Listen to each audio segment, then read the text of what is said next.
is upon us! The night of ghosts, pirates, superheroes, and Spooky, scary skeletons is near. Also, Friday the 13th is in October. I love Halloween. It's probably one of my favorite holidays. While everyone else is in their explicit costumes going to parties, I'm watching The Nightmare Before Christmas and other Tim Burton films for the 100th time with a bowl of candy. I don't really have any scary stories that happened to me on Halloween. However, I do have some stories. Once when I was in 5th grade, my teacher assigned a test. Now the only problem with this test, it was the day after Halloween. So that means I had to go home and study for this stupid history test instead of freaking getting candy. So I hope you're happy. That was 20 less Snickers I could have stuffed my face with. Maybe he was actually helping me. But the next day, all the kids who didn't study did end up getting a bad grade. So was it worth it? I don't know, because I don't remember my grade. But the rest of the time, he was a cool teacher. He actually made learning history fun. However, I feel bad for my sister, because she ended up having to go home early too. Another Halloween night, my little sister, mom, and stepdad Jerry went trick-or-treating. And this woman was given full cans of Bob.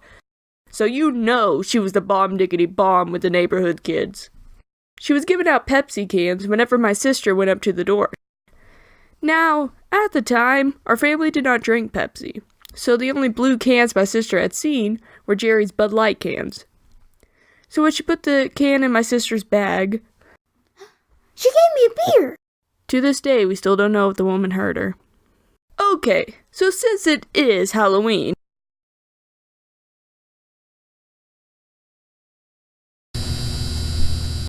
it's time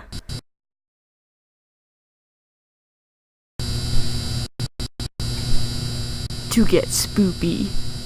There were these books I used to read all the time. They're called Scary Stories to Tell in the Dark.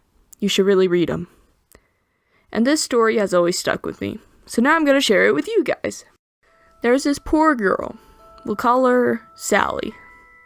She was very lonely and wanted a boyfriend. One day she had received a party invite from one of her friends. It was a grand party at an expensive hotel. Sally wanted to go. However, she didn't have nice clothes. Her mother suggested that she should buy a dress from the second-hand shop. She went down to a small shop not too far from the edge of town. There was a beautiful white satin dress. She tried it on and it fit her perfectly, and the price was surprisingly cheap. She immediately bought it and rushed home. That night, when Sally arrived at the hotel, she looked radiant and attractive. All eyes were on her. She danced with one handsome man after another, having a wonderful time. She felt like her luck was beginning to change. Soon, however, she began to feel dizzy and have trouble staying on her feet. She asked one young man to help her downstairs to get her into a taxi. When she got home, Sally crawled up the stairs and laid on her bed. The next morning, Sally's mom knocked on her door, but there was no answer. When she opened the door, she found her daughter lying lifeless on the bed. She called the doctor, but it was no use. The doctor examined her, but couldn't find what had killed her. So he asked the coroner to perform an autopsy. It turned out Sally had been poisoned by embalming fluid, which is the fluid they use to preserve deceased bodies. It's to keep them from decaying quickly and make them suitable for funerals.